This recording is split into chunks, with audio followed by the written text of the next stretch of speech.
Good morning class 11th। आज मैं आपके लिए ला रही हूँ पार्ट 2 मियाँ नसीरुद्दीन प्रश्न उत्तर।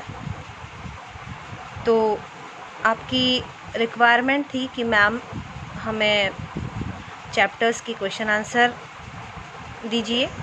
तो बच्चों, आपकी रिक्वेस्ट पर मैं एक बार फिर से आप लोगों के लिए चैप्टर्स की क्वेश्चन आंसर्स लेके आ रही हूँ। और आप मेरे इस चैनल को लाइक, शेयर एंड सब्सक्राइब कीजिएगा। बच्चों, अगर आप इसको सब्सक्राइब करते हो तो मेरी हर आने वाली वीडियो आपको ईज़िली मिल जाएगी और आपके लिए बहुत इजी हो जाएगा प्रश्नों के उत्तर देना। तो क्योंकि मैं आपके लिए हर चैप्टर के क्वेश्चन आंसर अब यहाँ पर लेके आऊँगी, ठीक है। और जो भी आपकी रिक्वायरमेंट हो या जो भी आप पहले जिस चैप्टर के क्वेश्चन आंसर चाहते हो तो वह भी मुझे आप कमेंट बॉक्स में लिख कर भेज सकते हो। मैं उसी चैप्टर के क्वेश्चन आंसर आपके लिए सबसे पहले लेकर आऊँगी। तो देखते हैं पहला क्वेश्चन, मियाँ नसीरुद्दीन को नानबाइयों का मसीहा क्यों कहा गया है। तो इसका उत्तर देखिए इस प्रकार है। मियाँ नसीरुद्दीन एक ख़ानदानी नानबाई थे। वे तुनकी और रुमाली जैसी कागज़ से भी महीन रोटियां बनाने का हुनर रखने के साथ ही 56 प्रकार की रोटियां बनाना जानते हैं। उनका मानना था कि रोटी बनाना भी एक कला यानी कि हुनर है और वे स्वयं को इस कला का उस्ताद मानते हैं। आत्मविश्वास से भरे हुए मियाँ नसीरुद्दीन के इन्हीं गुणों के कारण उन्हें नानबाइयों का मसीहा कहा गया है। तो आगे अगला प्रश्न देखते हैं। मैं आपके लिए बिल्कुल वही प्रश्न लेकर आ रही हूँ, वही प्रश्नों के उत्तर लेकर आ रही हूँ जो एनसीईआरटी के हैं और जो हम अपनी कक्षा में कराते हैं बच्चों को। तो इस समय स्कूल बंद हैं और आपको ऑनलाइन कक्षाओं में दिक्कत होती है। तो आप लोगों के लिए बहुत ही इजी मेथड से हम लोग ये इजी मेथड है कि हम यूट्यूब में आप लोगों के लिए प्रश्नों का उत्तर दें। यूट्यूब के ज़रिए आप प्रश्नों के सही उत्तर लिखें और अपनी परीक्षा में आप सफलता प्राप्त करें। इसी उम्मीद के साथ बच्चों अगला प्रश्न देखते हैं। लेखिका मियाँ नसीरुद्दीन के पास क्यों गई थी। लेखिका मियाँ नसीरुद्दीन के पास एक पत्रकार की हैसियत से गई थी। वह मियाँ नसीरुद्दीन की कारीगरी को बहुत बारीकी से जानना चाहती थी जिसे प्रकाशित किया जा सके।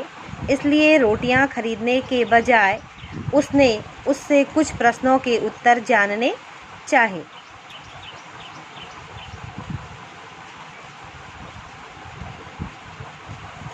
बच्चों देखिए, यूट्यूब का ये वीडियो बनाने का हमारा एक बेनिफिट ये भी है कि आप जब चाहे देखो, व्हाट्सएप में हम भेजते हैं तो वो डिलीट हो जाती हैं या फिर हम उसको स्टोरेज हमारा कम होने के कारण हम वीडियोस को सेव नहीं कर पाते हैं। तो यूट्यूब के ज़रिए बच्चों आपको कभी भी आप इन चैप्टर्स के बारे में जान सकते हैं और इन प्रश्नों के उत्तर आप जब चाहें वहाँ पर देख सकते हैं, ठीक है। देखिए, बादशाह के नाम का प्रसंग आते ही लेखिका की बातों में मियाँ नसीरुद्दीन की दिलचस्पी क्यों कम होने लगी।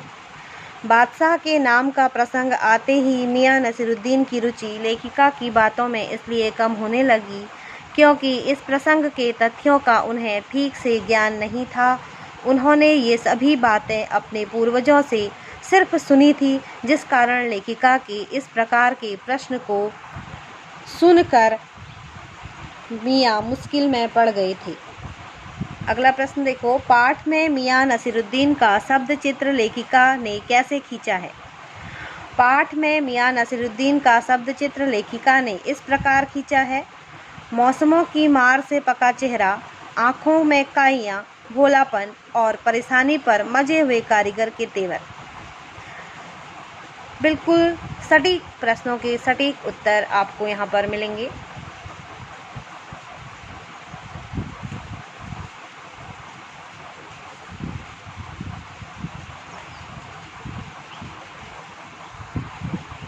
आगे देखिए, पाठ में मियाँ नसीरुद्दीन के चेहरे पर किसी दबे हुए अंधड़ के आसार देखकर यह मजमून ने छोड़ने का फैसला किया। इसके पहले और बाद के प्रसंग का उल्लेख करते हुए इसे स्पष्ट कीजिए। तो देखिए, लेखिका एक पत्रकार की हैसियत से मियां नसीरुद्दीन के परिवार और उनसे संबंधित बातों से कुछ परेशान हो चुके थे। विशेष रूप से बादशाह के नाम को जानने वाला प्रसंग उनके लिए उबाऊ था, क्योंकि उसका उत्तर वे स्वयं भी नहीं जानते थे। इसलिए उन्होंने बातचीत को टालना ही उचित समझा और अपने कारीगर को भट्टी सुलगाने के लिए कहने लगी। भट्टी सुलगा दो तो काम से निपटें। उनके बोलने में रुखाई स्पष्ट झलक रही थी। निपटें, ये जो एक ही मात्रा है ये टॉ के ऊपर आएगी, निपटें। ठीक है, वो थोड़ा आगे लग गई है गलती से। तो ये थे बच्चों मियां नसीरुद्दीन पाठ के प्रश्न उत्तर।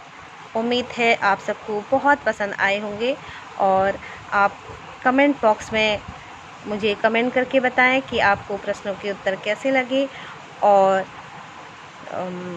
आगे आपको और क्या क्या रिक्वायरमेंट है, तो मुझे ये ज़रूर बताएं ताकि मुझे पता चल सके कि आप क्या आपको चाहिए और आपको कैसा लग रहा है। ये प्रश्नों के उत्तर पाकर आप कैसा महसूस कर रहे हैं।